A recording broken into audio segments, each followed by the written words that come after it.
Bonjour et bienvenue à cette nouvelle vidéo sur les équations de droite pour la classe de seconde. Aujourd'hui, on va parler donc de la résolution de systèmes avec des droites et en particulier, on va détailler la méthode par substitution. Ça va être une vidéo assez courte qui va juste concerner ce sujet, donc commençons sans plus tarder avec la résolution d'un système. Dans mes précédentes vidéos, j'ai déjà utilisé cette méthode, mais je souhaitais en fait la détailler ici vraiment pour qu'il n'y ait plus aucun doute. Alors, supposons que vous vous trouviez donc à devoir résoudre un tel système. Alors ici, je me suis mis dans un cas assez moyen, voire un peu assez difficile, car en effet, les deux équations, elles ne sont ni en forme cartésienne, ni en forme réduite, donc voilà, il va falloir un peu les travailler pour pouvoir les résoudre. Alors, la première chose qu'il faut commencer à faire, c'est juste de choisir soit x, soit y dans une des deux équations. Voilà. Donc en fait, vous avez quatre possibilités, ici, ici, ici ou ici. Tout simplement. On peut choisir comme bien vous semble, même si il faut essayer de comprendre que la logique de choix, ce sera toujours pour limiter en fait le nombre de calculs par la suite.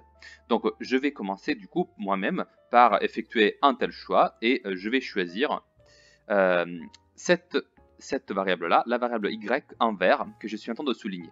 D'accord? Pour le moment, disons que c'est un choix arbitraire et vous pouvez le faire même au hasard. D'accord? Alors, vous choisissez cette variable et ce qu'il faut faire maintenant, c'est l'isoler. Donc, je vais juste numéroter. Deuxième étape, isoler la variable choisie. L'isoler, ça veut dire écrire donc y égale tout le reste. D'accord? C'est ça ce qu'il faut faire quand on parle de isolation. Alors du coup, je vais prendre cette équation et à chaque fois, du coup, dans chaque étape, je vais tout réécrire quand même et essayer de la isoler. Donc ici, je réécris la première équation sans rien changer. Et du coup, là, je vais écrire non plus l'équation telle qu'elle, mais je vais effectuer une première étape. Donc je prends cette équation et en particulier, je vais passer le moins 2x qui était là de l'autre côté. Et donc je vais écrire 2y égale 6 plus 2x parce que j'ai rajouté 6. J'ai rajouté, excusez-moi, 2x. Donc, maintenant que j'ai fait ça, je n'ai pas encore terminé de l'isoler, donc j'écris encore un passage de plus. Encore une fois, la première équation, elle est réécrite pareil. Et en bas, du coup, qu'est-ce que je dois faire pour l'isoler complètement? Bon, vous le voyez assez facilement, je pense. Ce 2 qui est là, il faut le passer de l'autre côté, mais comme il est multiplié, il va falloir le mettre du coup au dénominateur. Et ce qui veut dire en fait que je me retrouve avec y égale 6 plus 2x, tout cela divisé par 2. Alors comme il s'agit d'une fraction avec deux termes qui s'additionnent au numérateur, je peux le séparer ainsi, facilement. 2x divisé par 2. Et regardez ce qui se passe si vous écrivez cela. Bon, on fait encore un petit passage, si et seulement si. Alors la première équation, encore une fois, je la réécris sans rien changer. Et ici en bas, j'écris du coup y égale, ça fait quoi? 6 divisé par 2, ça fait 3. Et 2x divisé par 2, vous le voyez bien que comme j'ai 2 au numérateur et au dénominateur, je peux l'effacer. Et donc il me reste juste x ici. Voilà. Vous voyez, on a terminé cette deuxième étape. Maintenant, on a pu écrire du coup y égale 3 plus x. Alors, c'est ici qu'on va mettre en place la substitution. Je pense que vous l'aviez vu dans le titre. Il doit y avoir une bonne raison pour laquelle on l'appelle la méthode de par substitution. Alors pourquoi on l'appelle ainsi? Parce que maintenant, remarquez que dans ce système, qu'est-ce que nous avons? Nous avons y égale à 3 plus x. Donc ça, c'est l'identité de y. Mais y, il ne fait pas qu'une seule apparition. En effet, on voit que y, elle apparaît aussi juste là, dans la première des deux équations. Mais alors, si l'identité de y, c'est 3 plus x, dans la troisième étape, c'est-à-dire la substitution, donc je vais juste me le marquer ici, troisième étape, la substitution. Autrement dit, on remplace y égale à ce qu'on a trouvé dans l'autre équation. Ici, du coup, on va remplacer dans la première des deux équations. Alors, regardez ce qui se passe. Alors, en bas, je réécris la même. Y égale 3 plus x, d'accord? Ici, rien n'a changé. Mais maintenant, ce sera 3 plus x que va valoir pour moi y. Autrement dit, je réécris la première équation. C'est 3x, ça ne change pas, plus 9. Et vous savez, 9, c'est multiplié fois y. Mais à la place du coup d'écrire y, eh bien, je vais utiliser maintenant cette expression-là, 3 plus x. Et donc, comme c'était 9 fois y, je vais écrire 9 fois 3 plus x. Et tout cela est égal à 3 parce que c'était la fin de l'équation. Vous voyez, c'était ça le remplacement. Tac, on a remplacé le y qui était avant ici et qui a disparu.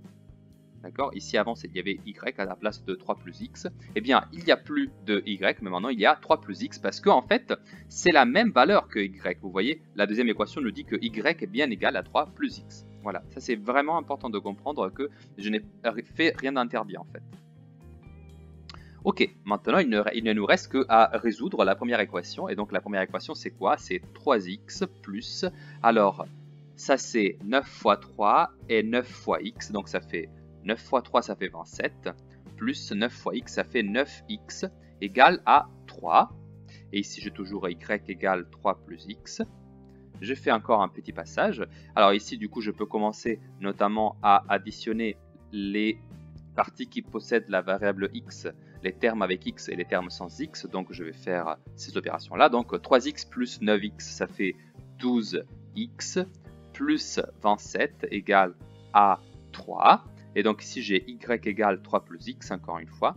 Encore un petit passage. Ici, je peux maintenant prendre plus 27 et le porter de l'autre côté. D'accord? Parce que c'est une équation que je suis en train de résoudre. Donc là, j'écris ci et seulement ci. 12x égale, alors 3 moins 27. Ça fait combien ça? Ça fait moins 24. Et ici, j'ai toujours y égale à 3 plus x. Et donc, je peux encore avancer avec... la première équation, et là j'écris du coup, alors regardez, j'ai 12x égale à moins 24. Mais du coup, pour isoler complètement x, maintenant, je sais que là c'est 12 fois x, et donc ce 12, je peux le porter de l'autre côté et l'écrire au dénominateur. D'accord? Et donc, qu'est-ce que ça va donner? Eh bien, ça va donner, si et seulement si, x égale moins 24 divisé par 12. Or, ça fait combien moins 24 divisé par 12? Eh bien, c'est très simple, ça fait juste moins 2. Donc, regardez, maintenant, on a écrit x égale à moins 2. Maintenant que vous avez cette information, on va effectuer la deuxième substitution. C'est-à-dire que là, vous savez que y est égal à 3 plus x. Mais nous, on vient de découvrir que l'identité de x, en fait, c'est moins 2. Du coup, ici, à la place de x, je peux bien écrire non plus x, mais juste moins 2. Et donc, y égale à 3 moins 2, et ça fait 1. Et maintenant, regardez, dernier passage, j'écrive juste les résultats finaux. Donc, x égale à moins 2 et y égale à 1. Comment j'interprète cela? Ce sont les deux, donc ça c'est la solution du système, et donc les deux solutions des deux équations. Et donc, ce que je peux dire notamment, c'est que les deux droites se croisent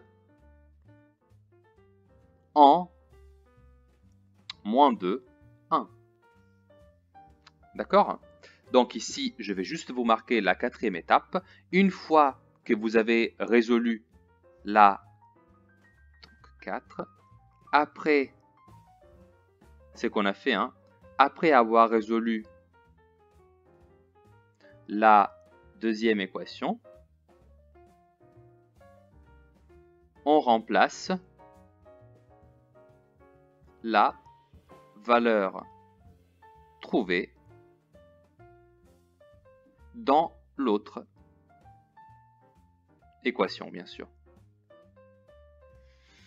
Et c'est ce qu'on a fait ici, on a trouvé x égale à moins 2 et on a remplacé dans l'autre équation pour trouver effectivement y égale à 1. Et donc on peut déterminer que les deux droites se croisent dans le point moins 2, 1 sans devoir faire même l'ombre d'un dessin.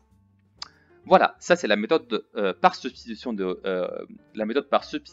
pour résoudre un système de deux équations. Je vous remercie beaucoup pour l'attention et je vous dis à bientôt pour une prochaine vidéo.